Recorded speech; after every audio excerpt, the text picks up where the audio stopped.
Hello, you guys. Thank you for joining me live. Come in. If you're scrolling past this video, come in, because today we're going to talk about debt. It's a scary word that everybody hates talking about, and some of us really love to complain about. But today I really wanted to share a little bit about why I decided to really KO my debt and then how I'm doing that. Because let me tell you, it wasn't a decision that was easy to make. It wasn't a decision that was easy to make to decide to really go full force in tackling my debt, and it's something that I had an idea I had toyed around with for a really long time before I really committed and shared it with the world. So you guys, if you are watching me live, will you type live in the comments? And if you're watching this on the replay, will you type replay? But come on in and join this conversation, because I know a lot of us worry about debt, and I know that it's put a lot of my friends in bankruptcy. Hey Cherry, hey Martha, thanks for watching. And if you guys are watching me live, will you type live in the comments? I just want to see who's here so I can come back and tell you and give you a big thank you afterwards. So you guys, first of all, let's talk about debt, and let's admit that we are in it. If you are in debt, type debt in the comments below. I personally am in $50,000 worth of student loan debt. So hard to admit, because I think it's something that a lot of our parents and our grandparents didn't really have to deal with, debt this large just for going to school. And I know others of us are in credit card debt, we're in debt from our cars, we're in debt from our homes, and debt is everywhere. It's almost like it's become so acceptable for us to just settle for and live with our debt, and I want to tell you that that does not have to be the case. In fact, you do not have to settle for your debt, and you should really work on knocking it out instead of just living underneath it like a noose around your neck, because that's how I've felt. I felt like my student loans, while I really valued the education that I got, they have just been this noose around my neck, this burden weighing me down, and this burden that's really prevented me from really moving forward and moving on to other life and long-term goals that I've really wanted to accomplish for myself. Hey Brianna, thanks for watching. So you guys, I want us to have a conversation around this. So if you have experience with debt, please share a little bit about it below, and let's start a conversation so we can help each other figure out ways to get out of it, because it's not something any of us have to settle for. In fact, we can really make a decision to knock it out. We just have to want to change and be hungry enough to seek out options to change. So a couple of months ago, actually back in January, I decided to announce to the world how much student loan debt I was in. It was really scary. If you've ever shared with the people that you love how much student loan debt you're in, type me in the comments, because I don't think that my family actually realized how much it cost me to go to school to get my undergraduate degree, how much it cost me to go back to school and get my graduate degree in nursing. Oh my God. I don't think any of them really knew until I decided to share it with the world. And that's when it really hit home for people, why I talk about it so much, why I complain about it so much. And yeah, Brianna says she's weighed down by her vet school debt. It is no joke. It affects us from making really progressive life decisions. And it's something that I didn't want to have to be a burden on my back any longer. I live in the Bay Area. I'm sure wherever you live, it's really expensive too. My rent plus my student loans has prevented me from being able to afford a mortgage, although I can afford a pretty nice small down payment. So it's something I decided I had to tackle if I really wanted to move on to these larger life goals for myself. So back in January, I announced to the world how much debt I was in. And since then, now 5 months later, I've been able to make a lot of progress with it, and I'm really happy about it. So I wanted to share. I wanted to share what I'm doing, because I'm hoping that it can help you too. And if you've made some big headway in your student loan debt this year, comment below and let us know what you've done, because we're already into June. We're 6 months into the year, and I know a lot of us have goals around this. So share what they are below. Brianna, I'm going to go back and read your whole comment, because I can only see the first line right now. But get in this conversation, and if you know people who need to start facing their debt and start really thinking about how to make changes, how to make waves, how to make moves with it, click the share button and share it with them so we can get them to join in this conversation and really think about ways that they can move their life forward and start to dumb that debt down, okay? So I took a little bit of notes because there are some things that I want to talk about that I knew I would forget about. And so, I wanted to talk about minimum payments, because if you are just making the minimum payment on your student loans, like I was doing, I think for the first When did I graduate nursing school? I graduated in 2013. So for those first like 5 years, right, until about like December, I was just making the minimum payments on my student loans. Okay, not till December. I like refinanced last year. So until last year, I was just making the minimum payments on my student loans. And one day I woke up and realized that the minimum payments, number one, they weren't allowing me to continue to save on the side and grow a safety net, but they also weren't really paying down the balance of my loans.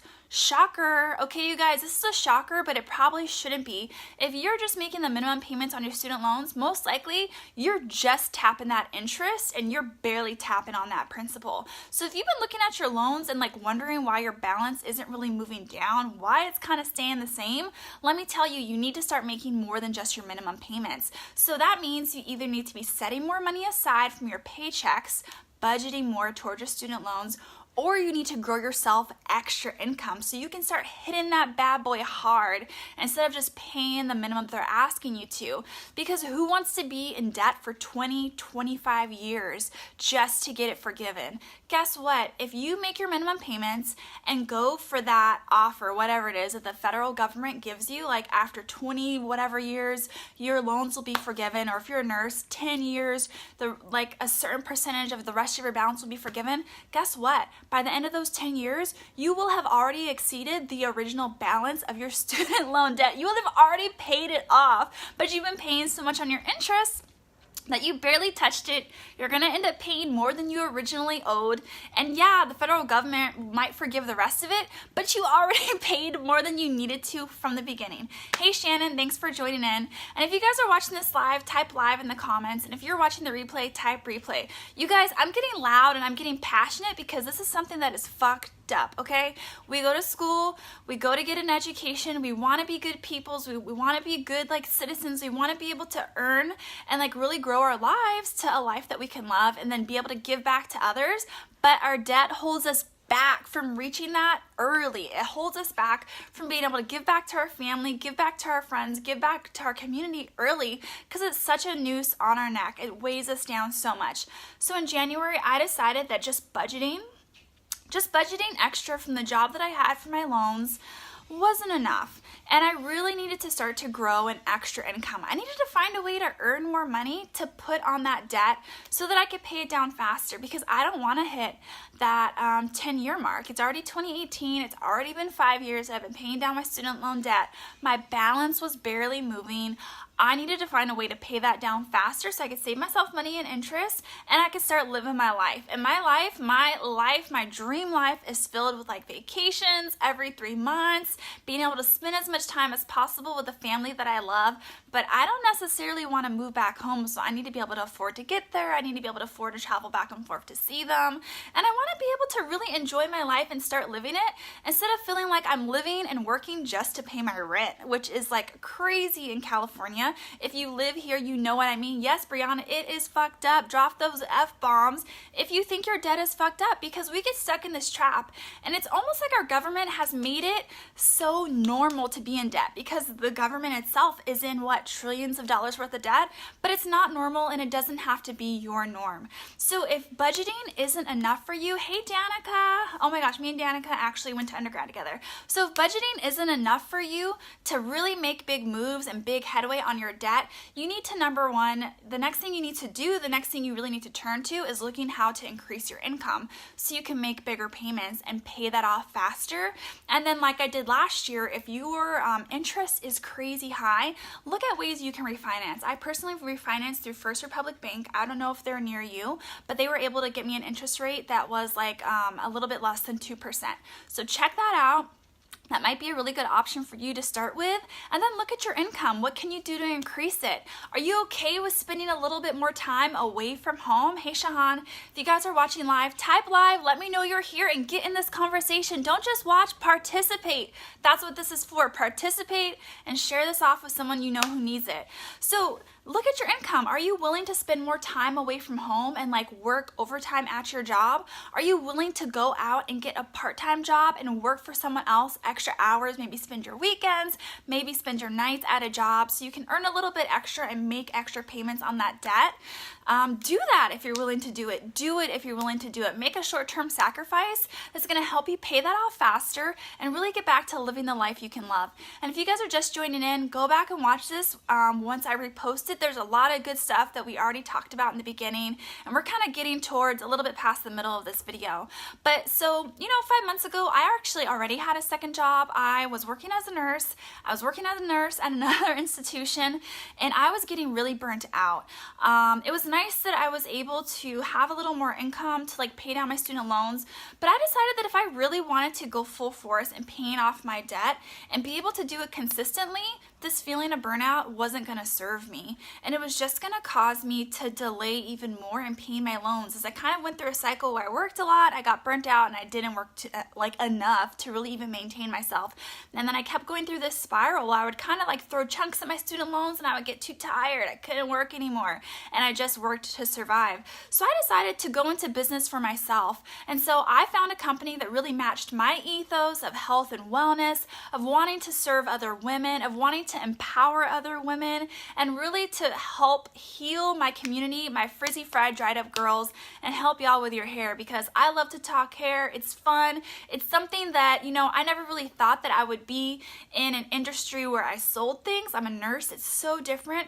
But I knew that I had skills that I had gained in school, that I had gained working with people, that I had gained from just being a person with hair over my lifetime. And I knew that if I had to do anything to increase my income, to make more money, I could talk about hair all day long. Even if I don't know anything about hair, I can talk about my own hair all day long, and that I was more than willing and able to learn what I needed from the training and the skills and the mentorship that this team provided to learn what I needed to help women with their hair. So number one, I refinanced my loans last year. I would really recommend doing that if you have a horrid interest rate. And just because your loans are from the federal government, if you have loans that are from the federal government or from your state type Fed loans in the comments, because mine were 100% financed by the federal government, but guess what? They gave me awful interest rates. So last year I went and refinanced my loans. That's my first tip for you. Look at your interest rate. If it's more than like 3%, I for sure would try and go and refinance them. Save yourself some interest while you're paying that stuff off. And then number two, I decided I needed to budget more towards my loans. Budgeting is also a scary word, right? Budget, debt, savings. It makes us feel so limited. If you hate having a budget, give me one of these emojis in the comments. I hated the idea of a budget, but what I found was that a budget really gave me more freedom. It let me know what I had and what I didn't have and where my money could go. It gave me a place to give my money every month, so I knew what I could do. I knew how much fun I could have. I knew how much freedom I could have, and I knew how quickly I would be paying off my debt. But you guys, I found out that my budget wasn't enough. Refinancing wasn't enough. Budgeting wasn't enough to pay off my debt as fast as I wanted to, and I wanted to knock that shit out. I was tired of being weighed down. I was tired of feeling that burden, and I wanted to get on to the fun parts of life, to the travel, to saving for my retirement, to really having dreams of a family and being able to support them and give them more than I had growing up. I think a lot of us want that. If that's you, let me know in the comments. Get in this conversation. So for me, refinancing and budgeting just wasn't enough to get there as fast as I wanted, to make the headway that I really wanted.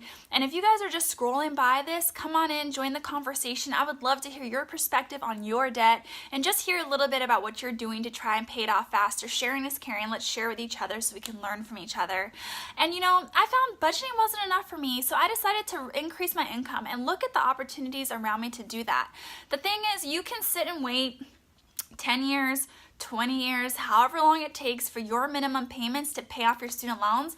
But guess what? What if you get in a car accident next week and you can't work? Guess what? What if something happens to a family member and you have to support them and you no longer have the minimum to meet that minimum payment for your student loans? We shouldn't wait for years and years and years to pay these off, because anything can happen in that time period and you are still going to be held accountable for that debt.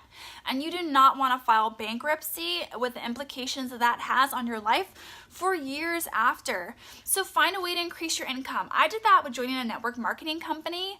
Ooh, I know that's like a horrible word. Everybody says that, but you know what? It's really been a blessing in my life. It's helped me grow from a personal perspective, the way I think about money, the way I think about my own abilities and the power that I have within me to create a life that I want. And then it's given me tons of training and support that I could use to continue to grow my luxury hair care company or to go into business for myself in the future, to build a brand of my own centered around health, centered around wellness, centered around the things that I care about. But in the meantime, it's giving me the skills I need to increase my income. Hey, Jamie. Jamie and I are going to go live together next week, you guys. You want to be here for that too, okay? So I'll give you a time when that comes up, when it gets a little bit closer. But it's giving me the skill sets I need to really grow as a person, to grow from a professional standpoint and grow from a business standpoint as well. So I can take the skills I'm using now as I'm helping women with their hair, as I'm helping women with the health of their hair, as I'm helping women really rock their confidence again. It's also given me the skill set, the training, the mentorship, the one-on-one coaching I need to grow as a woman in business and grow my own economy, to grow my own financial freedom of time, and to freedom to get out of my motherfucking debt. And if that's something you need help with, I want you to reach out and I want you to start your own conversation on this thread around your debt, around what you're doing to get out of it, and ask for advice. Comment on other people's comments and ask them what they're doing. Get in this conversation and start keeping this idea of debt and the fact that you can get out of it at the forefront of your attention. Because until you decide to change is not going to happen. You'll be sitting there making those minimum payments forever, feeling like you're circling that drain, not getting anywhere. And I don't want that for any of you. I feel like I experienced that myself for way too long. So let's decide now to get out of it. Let's decide now to make changes. Go get that second job, join a network marketing company, do something for yourself that's going to increase your income and get you out of the debt trap. It doesn't have to be you. That doesn't have to be your reality. And if you need help, mentorship, support, I'm here for you. Reach out to me, but don't let that be you. Don't let it be your reality. You can create change if you want it. So you guys, I hope this video gave you something to think about. I hope that it changed your perspective a little bit on what debt has to be for you, because it doesn't have to be anything that you don't want it to be. And I hope that you decide to make a change. Reach out, let me know what change you're going to make today to help you get out of your debt sooner, and let me know if there's something that can help you. If you want to know about the business opportunity I took advantage of, honestly, it's given me amazing hair. I think it can help you too, even if it just gives you good hair at a discount. But I think it could really help you grow yourself from a personal, professional, and business standpoint as well. And I'm here for you if you need help. So share this video out. Thank you so much for being here. It means so much to know you guys all were here, that you're going to participate, that you're going to share a little bit about yourselves below. And I'll check you guys tomorrow with a new video. Bye, you guys.